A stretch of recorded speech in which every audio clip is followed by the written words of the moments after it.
Welcome to the Close the Chapter podcast. I am Kristen Boyce, a licensed marriage and family therapist with a private practice, Pathways to Healing Counseling. Through conversations, education, strategies, and shared stories, we will be closing the chapter on all the thoughts, feelings, people, and circumstances that don't serve you anymore and open the door to possibilities and the real you. You won't want to miss an episode, so be sure to subscribe.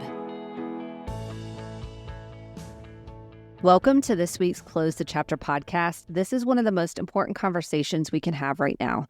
With suicide being at an all-time high, maybe you've struggled with suicidal thoughts, self-harm, or a loved one has. This is an important conversation that I had today. We talk about how to have a conversation with somebody that you might suspect that has or is having suicidal thoughts or self-harming. We talk about the myths and the do's and the don'ts. And if you've been having these thoughts, where did they come from? Why are we having them? And what to do about it? It really is a powerful conversation. Let me introduce you to my guest. Stacey Freedenthal is a psychotherapist, educator, PhD, LCSW, writer and consultant and speaker who specializes in helping people at risk for suicide. She has authored 2 books, Loving Someone with Suicidal Thoughts, What Family, Friends, and Partners Can Say and Do, and Helping the Suicidal Person, Tips and Techniques for Professionals.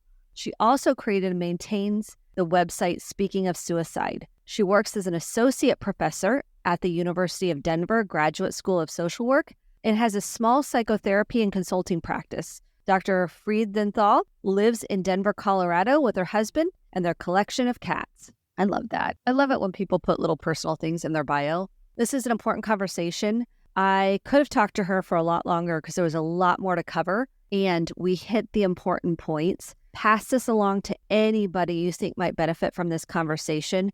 Don't be afraid to ask somebody about their story, to hold the space for them. And so without further ado, here is my conversation with Stacey. Welcome to this week's Close the Chapter podcast. I am so excited for this conversation because we do not talk about this topic enough, and it has impacted almost every client I've worked with. And in some form or fashion, friends, relatives, loved ones, coworkers, this is a topic that is relevant for every single person on the planet. So if you have ever struggled with suicidal thoughts or suicide in any form, or maybe you've had a loved one, you've lost a loved one to suicide, or maybe you have lost somebody important in your life, this is a relevant topic. And I'm so excited to have Stacey join me today, suicidologist, author of Loving Someone with Suicidal Thoughts, right? This is an important topic, and so welcome to the Close the Chapter podcast, Stacey.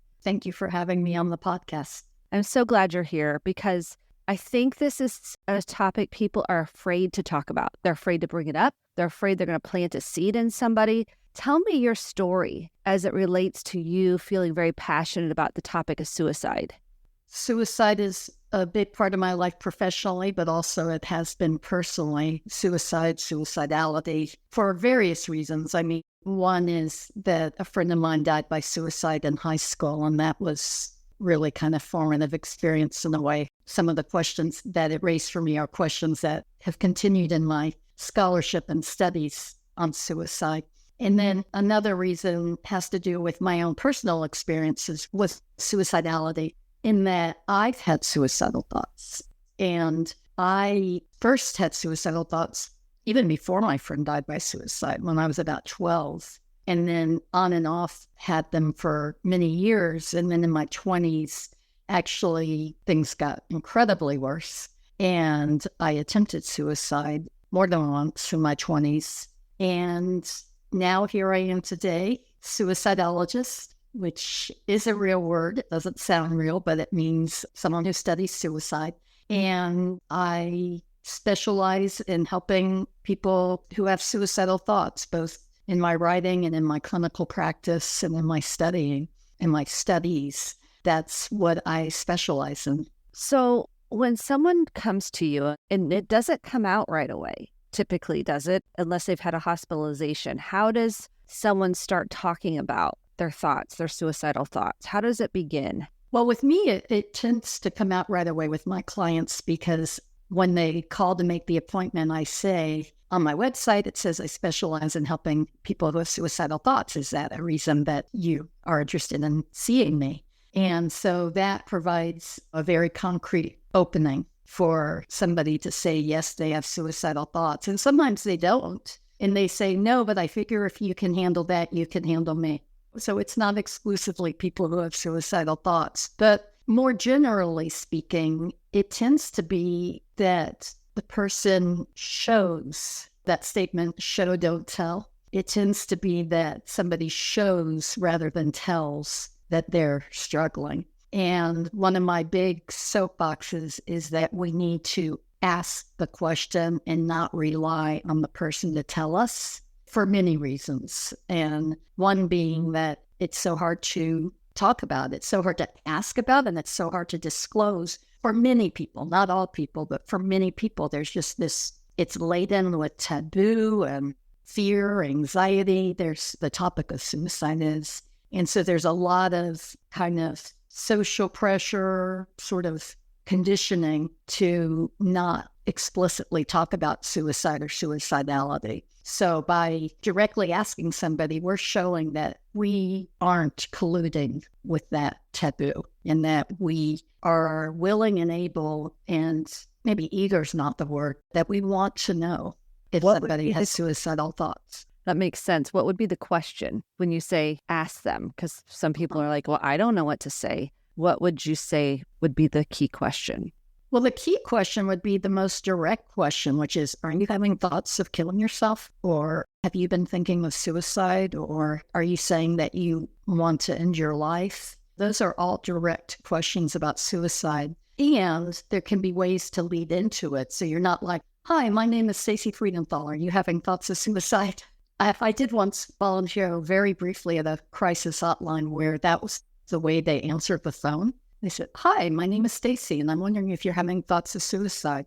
And I couldn't continue volunteering there because that goes against my own approach so strongly, which is to meet the person's needs, not to meet our needs to get that information.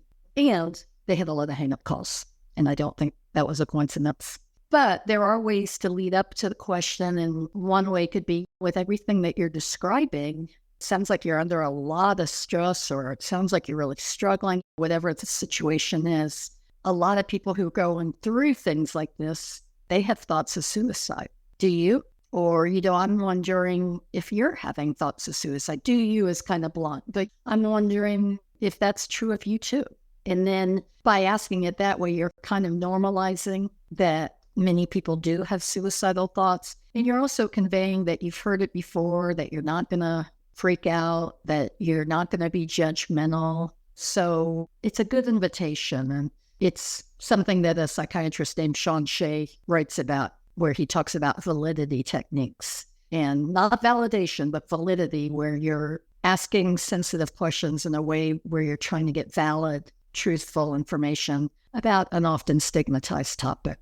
Yeah, I like that I'm wondering, because it's soft. It feels gentle. And the tone of voice, like you're softening. I mean, I think that's your natural tone. But I think it's so important. Like, are you suicidal? Like, that feels very jarring and uncompassionate and not empathic. How much does that play a role, someone's tone, someone's facial expressions and body language in asking the question?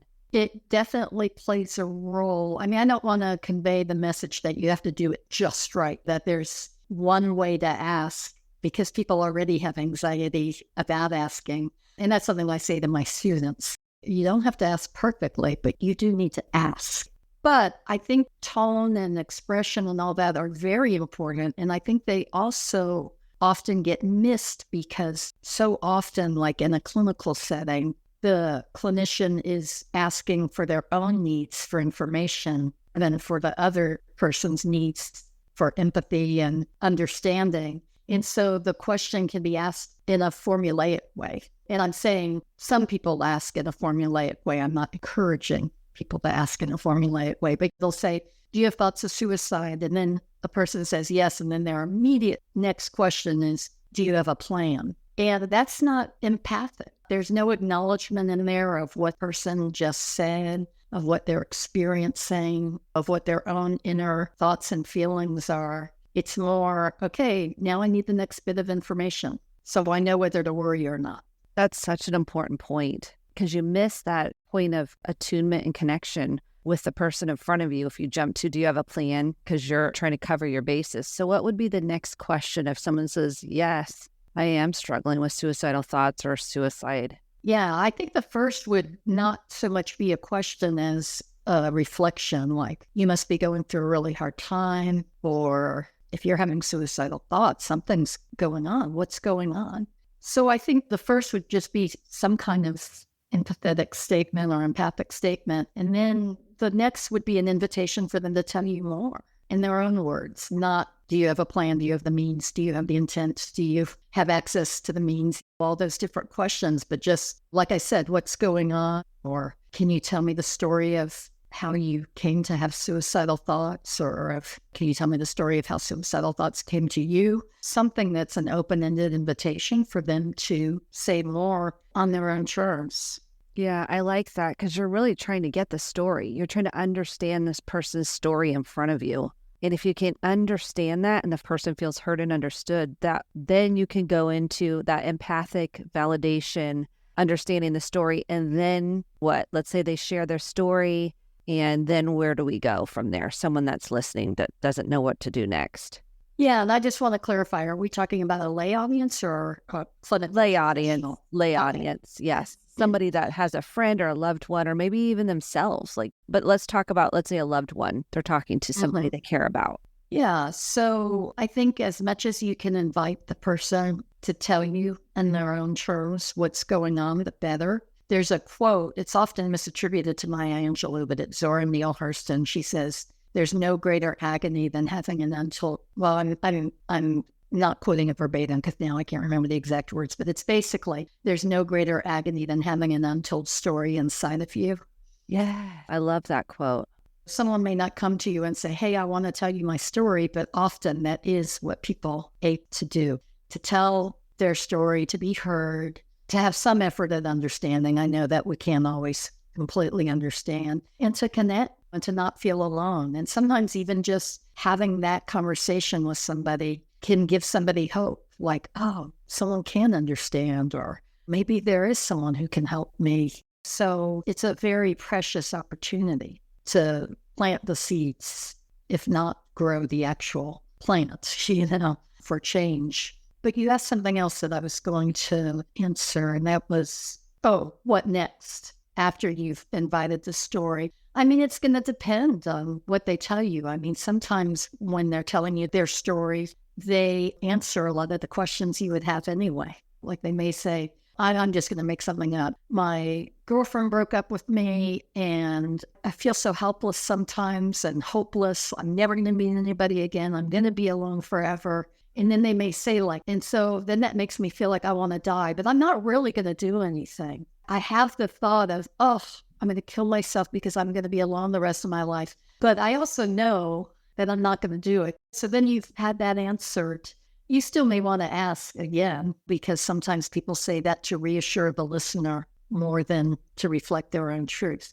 But the next thing then I would say is to try to get more information. And it's a fine line, because on the one hand, I say we need to meet the other person's needs for connection, not our own needs for information. But then we do also need information. Whether you're a friend or family member or the person's therapist, you want to know if that person is planning to kill themselves in the next day, in the next hour, in the next week. And there's very different pathways to take if somebody has a specific plan to kill themselves. And actually, I try to avoid the word plan, because most people don't, like most lay people don't talk that way. They don't say, I have a specific plan for suicide. I mean, they may say, I've been thinking about how I would do it. I've been thinking of when I would do it. But you want to know, is the person intent? Are they intending to act on these suicidal thoughts? Or is it more that the suicidal thoughts are a symptom or illustration of the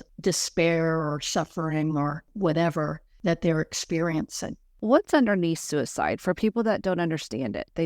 Maybe they haven't struggled with that. What's underneath suicidal thoughts in considering suicide for people to help kind of comprehend what this really is about? Yeah, I mean, I don't think we completely know. I think there's a lot we don't know. There's a lot more we don't know than what we know about suicide. But my own observations, both personally and on other people, is that there's some kind of acute, intense pain or anxiety, agitation. Sometimes it's numbness, but the person is agitated by the numbness. But more often, it's some kind of psychological pain, whether from trauma or mental illness or grief, loss, different things can feed it. So that, I would say, is the first ingredient. And then typically, there's also a feeling of being trapped, of this is never going to end. I'm going to be this way the rest of my life, or there's no way out, or the only way out is to end my life. And I mean, this isn't my own unique thought. There's been things written about suicide originating in pain plus entrapment. And I think that can be hard for people who have never felt suicidal to understand, is that feeling of being trapped and having no way out. But the other thing is there's some kind of genetic or neurochemical or physical component to suicidal thoughts too, because for some people, they just have these intrusive suicidal thoughts and they don't have a reason. They haven't been through anything awful, or they're not experiencing anything awful in the moment. And they have the thought of you should kill yourself, or you're worthless and don't deserve to live. And these intrusive thoughts, I mean, where do they come from? And that's why, like for me, as a therapist, I try to tell my clients that recovery isn't necessarily not having suicidal thoughts again, because that may be out of your control. I mean, it often is out of your control. Recovery is learning to deal with them in a way that doesn't hurt you or hurt your life. Yeah, because some clients feel very afraid. They get scared. They're like, where are these thoughts coming from? It's very scary and jarring, especially if they're sudden. Like all of a sudden, they have these thoughts come through. How do you help people through that? Yeah, and there's two sides of the coin. For some people, they're intrusive and jarring and scary. And then for other people, they can be comforting. So I just want to acknowledge that. I like to talk with clients about the way I view suicidal thoughts is kind of like weather, and that we don't control the weather.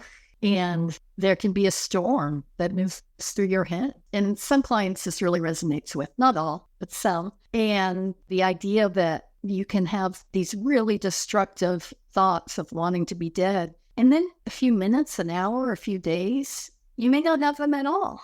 And that can be disorienting too. Like, how can those thoughts come and go? And that's where thinking of it like the weather in a hurricane or a tornado can be useful for some people. And something else I've been reading and hearing about more often lately than when I first started in this field is that sometimes intrusive suicidal thoughts can be a form of OCD. And that's something I don't think that we had as much awareness of before. But for some people, understanding that and learning that has helped them to not feel as hopeless about their suicidal thoughts. It's more like, and that's where when I say learning to manage the suicidal thoughts is key, because one of the ways to manage them is to observe them as sort of phenomena of the mind and not as truth. Because I think for a lot of people, they have the thought, oh, this is never going to end, I should kill myself. And then it's true to them. And there's a way to be kind of an observer of yourself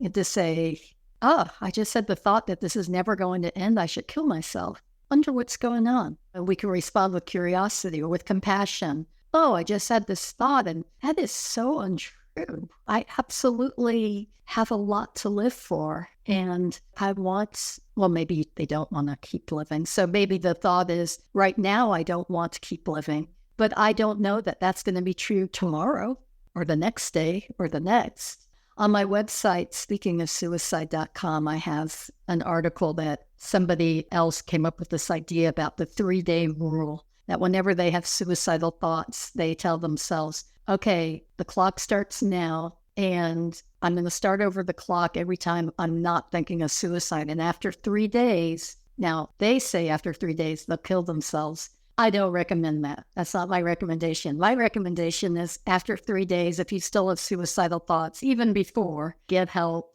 There's many things you can do besides kill yourself. But her point is that she's never made it the whole 3 days without things fluctuating. And so then she starts over the clock and may go 2 days and then realizes, right now I don't really want to kill myself. And then she starts over the clock. And there's so much fluctuation that people may not be mindful of until they really try to observe the dynamics of their suicidal thoughts. Let's talk about self-harm. There's many ways of self-harm versus suicidal thoughts, and help people understand the difference, because we're seeing an uptick. I mean, I don't know if you're seeing the same thing in suicidal ideation, self-harm over the past, I'd say since COVID, but even before COVID, it was on an uptick. Help people understand what self-harm is versus what suicidal thoughts, and when do they coincide and when don't they? Sure, there's a lot of overlap. They're not the same, because somebody can have thoughts of hurting themselves not only without intending to die, but maybe they're having thoughts of hurting themselves as a way to cope with wanting to die or to avoid killing themselves. I mean, I've heard people say, I cut myself so that I don't obsess about suicide anymore, because there can be physiological changes that come from hurting oneself. This is by no means an advertisement or advice to hurt oneself, but there can be physiological changes like the release of endorphins or the distraction or the release of anger, whatever the function may serve for people. So in some ways, self-harm can be a coping mechanism, not what I would consider to be a healthy coping mechanism, because it hurts and it puts your life in danger. There are healthier ways, but it still is. It still can be, for some people, a way to avoid acting on suicidal thoughts. But there is overlap that a lot of people who do have self-harm also have suicidal thoughts. And the danger, well, there's several dangers with self-harm, but one danger is that it can desensitize the person to the pain and danger. And like with any kind of coping or coping habit, we can build tolerance and need more and more of the same thing need more and more of something to get the same effect. And so that's one of the biggest dangers. And then, of course, there's the very obvious danger of you could accidentally kill yourself. For people who cut, they could accidentally knit an artery and they weren't intending to die, but that can happen. But that's not the only danger. The desensitization is a big problem. So how does someone address someone that might be cutting a loved one, a child, a friend, somebody they care about? How do they address the conversation about self-harm if they're noticing some scarring, they're noticing some wounds? How do they bring it up? Yeah, and that can be really hard too, because the person who's asking may have so much fear and anxiety and hurt that the person they love is hurting themselves. And they obviously don't want the person to hurt themselves. But if you come at it purely from that angle, you might shut the conversation down. So I would say try to ask with, I'm sure I'm not the only person who's used this phrase ever, but like with compassionate curiosity, and just, hey, I notice you have these marks on your arm and kind of looks like you might be cutting yourself. Have you been doing that? And if they say yes, or they start crying or defensive or whatever, taking it from there. And again, you could also normalize it in the way I talked about before. You could say, a lot of people, when they're under a lot of stress, or when they're feeling just that they're having difficulty sitting with something really painful or agitating, they may cut themselves. Is that what you've been doing? And then again, inviting the person's story instead of like, don't do that. Instead of, oh, it hurts me to see that you're hurting yourself. Saying like, well, what's going on? Or can you tell me what's going on? Or inviting the person to tell you. And something that can be useful here, and I should have said this earlier too, around asking about suicidal thoughts, is it can be useful to, if the person says no, to ask them if in the future they were thinking of suicide or they were hurting themselves in some way, would they feel comfortable telling you? Because that can be a really revealing question if they say no. And then that opens the door to, well, what would make it hard to tell me in the future? Because it actually may be in the present, but you don't want to accuse the person of lying to you. So by saying it as a hypothetical, you could say, in the future, if you were feeling that way, what would make it hard for you to tell me? And very often the response will be something like, you would freak out, you would call 911, you would think I'm crazy, you would judge me. So very often those are the kinds of responses that then can be talked about and to allay the person's fear. And the other thing to hold in mind is that it's not a one-off conversation. Like, the person may not tell you now, but how you respond now may plant the seed for them to tell you later. That if you aren't freaking out and if you aren't guilting them or doing something else that is imposing your own needs on them and that kind of shuts them down, if you are doing that, well, maybe next week they'll think, I'm feeling that way again. And when I talked to Kristen, she seemed understanding. So I think I'm going to tell her. Like, you never know. Yeah. I like how you're really emphasizing not to make it about you. So like, how could you do this to me? You know that hurts me. I don't understand why you would do this to me. Like, those types of things. How could you leave me? How could you leave me? That is such a big yes. And when you turn it back on you, you're going to lose the person potentially in front of you. Is that? Yeah. I mean, I wouldn't say lose that person. Yeah. Lose the connection. Yes. Let me specify. Thank you for that. The connection can be severed at that point. Yes. You can lose the connection and you can lose the opportunity, the opportunity to help. And because, again, there is so much stigma, so much taboo, so much fear of judgment and hurting others and things like that, that it can confirm the person's fears. And this idea that they're like, well, I'm a burden, like the shame of I'm a horrible person, I'm not lovable. I mean, these kinds of thoughts can get then even more intense sometimes based on how someone responds. I mean, you're not responsible for the other person's feelings necessarily, but it can activate the other person. Yes, it can. And I appreciate that you're saying they're not responsible, because I would never, ever want to convey that somebody's to blame for another person's suicide. Unless, of course, it was a very extreme situation and they provided the person with the means and they said, do it.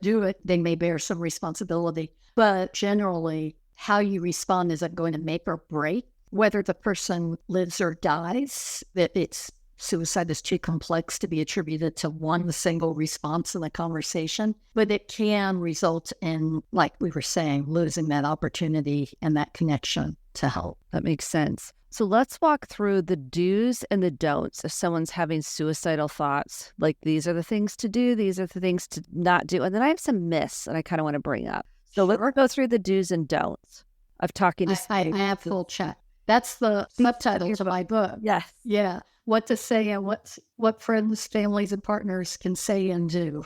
Which I love. And if you have anybody that is struggling right now, please go get Stacey's book. I mean, loving someone with suicidal thoughts is imperative that you have support and know it's kind of serves as a guide in a way to say this is, so if you want more than this conversation, please go get the book, because this will give you more. Hit the highlights for those that might need just a high level do's and don'ts. Sure. Well, I would say the first don't is don't make it about yourself, which we've already spoken about a little, because often I understand why people make it about themselves, because you don't want the person you love to die and you don't want the person you love to be suffering. And we just kind of have an instinctive response. I've been thinking about this a lot lately because in the book, I have something I talk about brave listening. And I've been thinking about why it's so hard to really listen to somebody. And I think it's because we don't like seeing somebody hurt and we want to immediately help them to feel better. So like if you see somebody crying, often the immediate response is, don't cry. Don't cry. It's not that bad. And it hurts to see someone cry. But sometimes what they need to hear is what's making you sad, and not false reassurance like it'll get better or that it'll pass, because those are very well-intentioned things to say, but we don't really know. And that's not what the person is feeling right now, or else they wouldn't be crying. So just trying to gain an understanding. So I would say, rewinding a little, the first thing is not making it about you and your discomfort and your fear and your hurt feelings, because sometimes it can feel like a rejection if someone that you care about is thinking of ending their life. Like, you may understandably have the thought of, how could they want to leave me? Why aren't I enough for them to stay alive? But now is the time to voice that. Right now, it's about the other person and about what they're experiencing. And so one of the things that I talk about with my students, because I teach a class on suicide assessment and intervention, is I talk about things that can open up the conversation versus shutting them down. And if someone says, I'm having thoughts of killing myself, and you say, how could you think of doing that? You have so much to live for. That's shutting the conversation down. Again, well-intentioned. I'm not faulting people for thinking that or for wanting to say that. And it may not be the most helpful thing to say. When I've got shame, why am I even thinking this? It takes you into shame. It can, definitely, especially like if someone has a really good life and you say, how could you think of killing yourself? Look at all you've got. And I can't speak for the millions of people who have suicidal thoughts. There may be some people for whom that works. But overwhelmingly, what I've encountered, both in my work as a therapist and as somebody who has experienced suicidal thoughts, those kinds of things didn't help me either. So, and if somebody, that was my thing in my 20s, was I felt like I've got a good life. I've got a good job. I've got good friends. I've got good family. And I'm having thoughts of killing myself. What's wrong with me? And then I would have thoughts like, you're so ungrateful. There are other people dying of cancer and they would do anything to live. And here you've got a healthy body and you're having thoughts of killing yourself. You're a horrible person. Those were the kinds of thoughts I would have to myself. And sometimes with much harsher language that may not be appropriate for a podcast. Well, where was the beginning of this? The beginning is this. Dude says, note, make it about yourself. Yes, not centering yourself. And so you keep the conversation open rather than closing the conversation. And you kind of give your students ways to do that and what to say and kind of here's some things maybe to steer away from. Yeah. And so sometimes, and I think this is more in a professional setting than in a personal setting, but sometimes the student's response will be, thank you for telling me that, which is a nice thought. It's kind, but it doesn't invite the person to tell you more. It kind of puts a period at the end of the sentence. Thank you for telling me that. Now I know. And really what we want is to invite the person to say more. So that's where I think that it can be so useful to either reflect like, oh, you must be feeling overwhelmed, or you must be feeling whatever the person has given you indications of. You must be hurting so much, or this must be so hard for you. Sometimes just reflecting like that is enough for the person to keep sharing. But if not, then just an open-ended question can be useful, like what's going on, what's happened, what are your thoughts telling you, what is your mind telling you? That's something that I like to ask people. And the possibilities are endless when you do take that stance of compassionate curiosity. Yeah, I love the Peter Levine quote, something like, we heal based on whether we've had an empathic witness. I like that a lot. I love it. It's like, how, if you can just hold the space of being an empathic witness to someone's story and their pain, that can be the pathway to healing. Oh, yeah. That's so powerful. And that's kind of what you're saying. Just hold that space. And it's hard because our own fear, like you said, can get stirred up. And so we can't fix it. We want to fix it. We want to rescue the person out of their pain. That's not what they need. You're saying they need us to hold the space to get compassionate curiosity, be that empathic witness. That's really what it's about. Yeah. And sometimes what I encounter, especially in friends and family, is they have a fear that, well, if I ask questions like that, they have a fear that, well, if I ask questions like that, or if I reflect the pain they're in, then they may think I agree with them, or that I think it's hopeless too.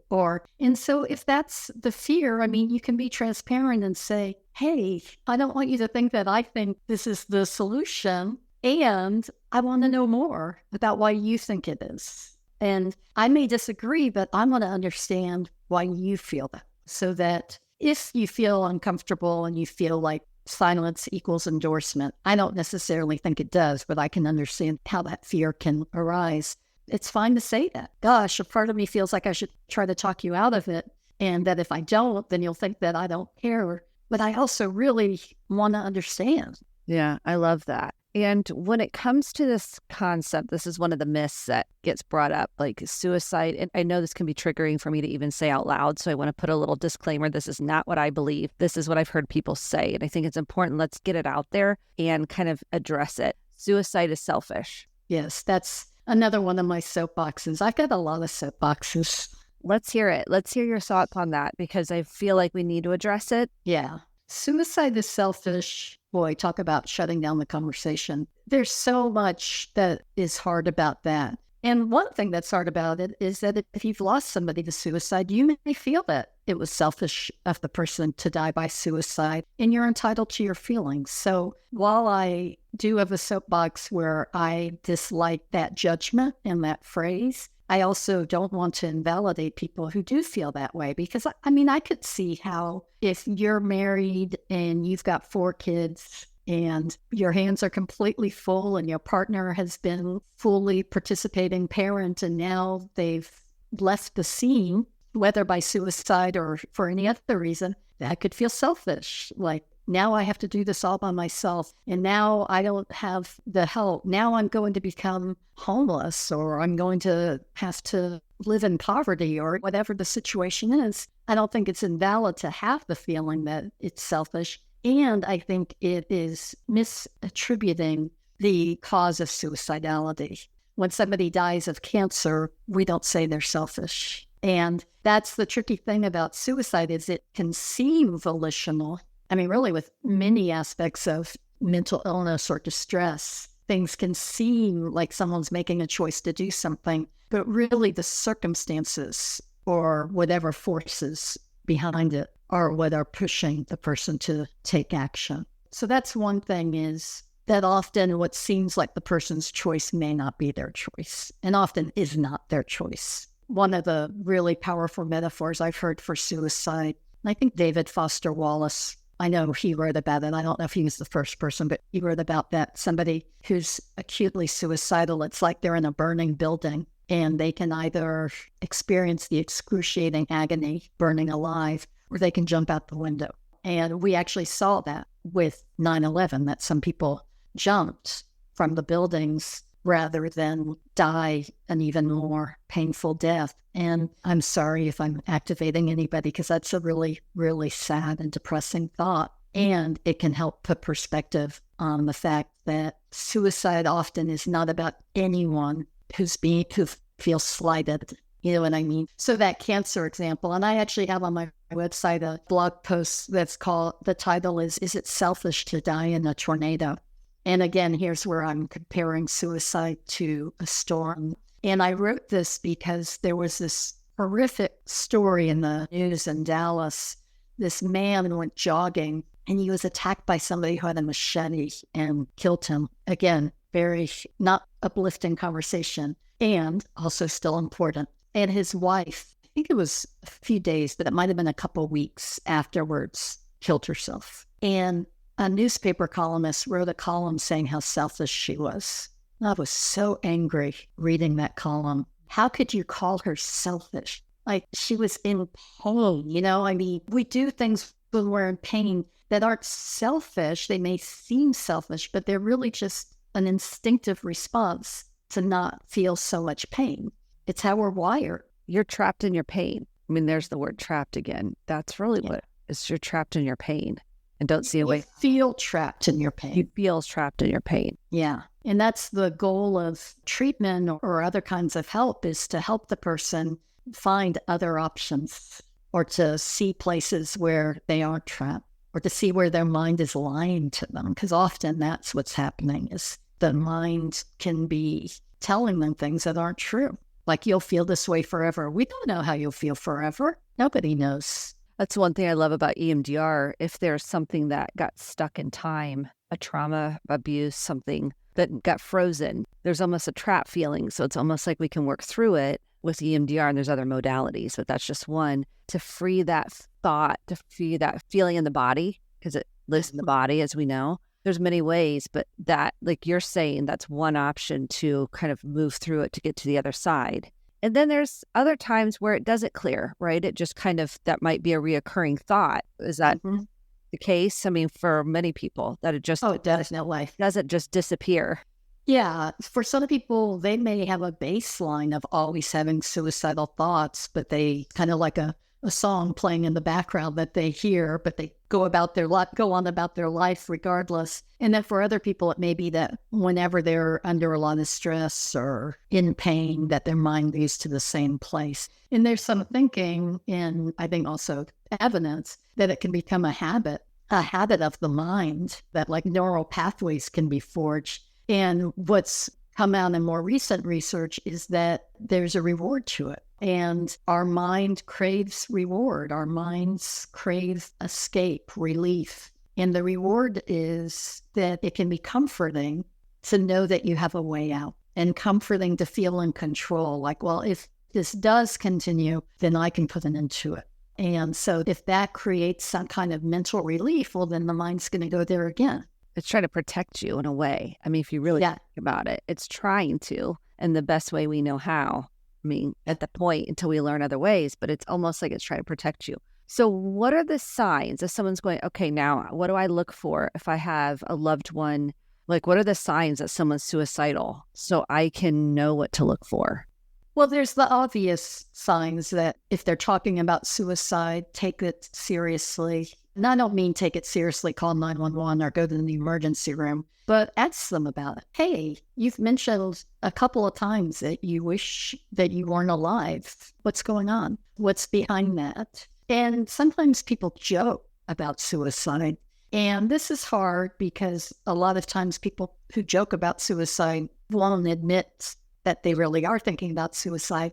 And a lot of people who joke about suicide aren't thinking about suicide. But it's also well known that oftentimes people joke as a way, whether consciously or unconsciously, not even necessarily as a way of conveying to others what they're thinking, but just that it kind of leaks. A really incredible example of this is Anthony Bourdain. After he died by suicide, somebody went through his interviews and found something like 25 or even 30 examples of where he said, in a way that seemed like a joke, like, oh, if I'm at the airport and I have a bad hamburger, then I just want to kill myself by, and then gives the method that he ended up using. And bills. I know there were dozens, and this was over a period of years, like a period of, I think, like 8 or 10 years. So it's not like in 1 week period, he made 30 references. These were things over time. And if asked about it, he probably would have just laughed it off and said, it's hyperbole. But then the fact that he acted in the same way that he had presaged, is that the word? Presage, presage? I'm not sure. That is revealing. And there's, and I'll give you 2 other examples. One is that there's a woman who, and I quote her in the book, she had suicidal thoughts and worked in an emergency room. And people would say to her, how's it going? And she'd say, nothing that X amount of insulin couldn't cure. And that would kill her. And they would laugh. It was funny.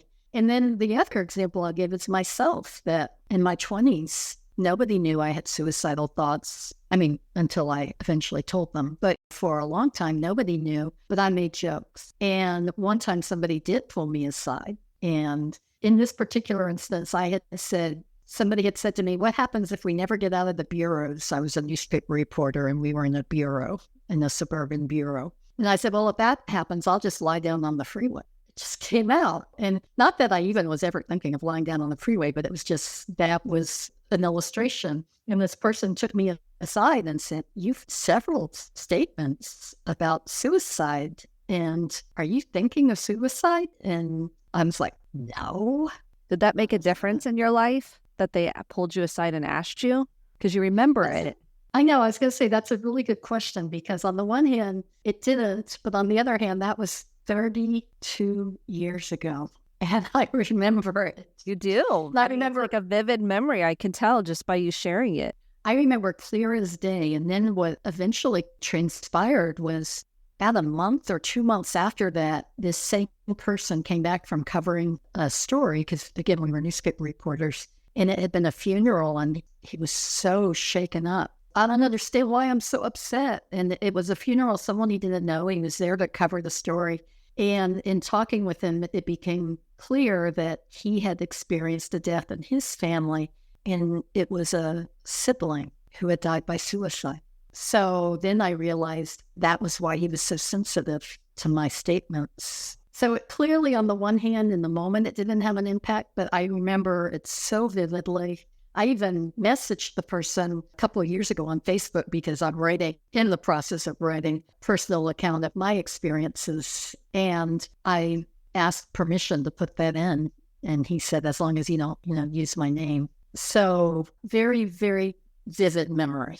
That's powerful. I mean, it stuck with you. Yeah. I mean, all these years, 32 years later, here you are, and it's still with you that he noticed and he asked multiple times, it sounds like. I mean, He did. not just once. He asked multiple times. Yeah. Even one person noticing and paying attention makes a difference. I mean, we don't know how, but sometimes we might not be able to see it. This is 32 years later and you're writing a book about it and you remember this. I mean, I think that is so impactful. So thank you for sharing that. I feel like I could talk to you for hours. Is there anything like we didn't cover that you want to make sure that you share? Well, I've already mentioned asking and not relying on the person to tell you. I mean, there was a study that came out last year that among people who had suicidal thoughts in this particular study, 40% had not told their therapist. They were all in therapy and 40% had hidden it from their therapist, which I find incredibly sobering as a therapist. Yes.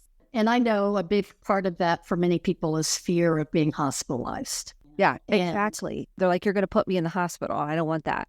Exactly. And there's this myth that if you so much as say you have suicidal thoughts, then you'll be hospitalized, which, I mean, of course, there are exceptions. And, someone will have a story of someone who was, but overwhelmingly, you can't get into a hospital when you want to. So if you have suicidal thoughts, overwhelmingly, that's not going to land you in the hospital. So I would say to be brave. I mentioned earlier, brave listening, to be brave, to sit with your fear, but still ask. You may be afraid, but don't let that stop you.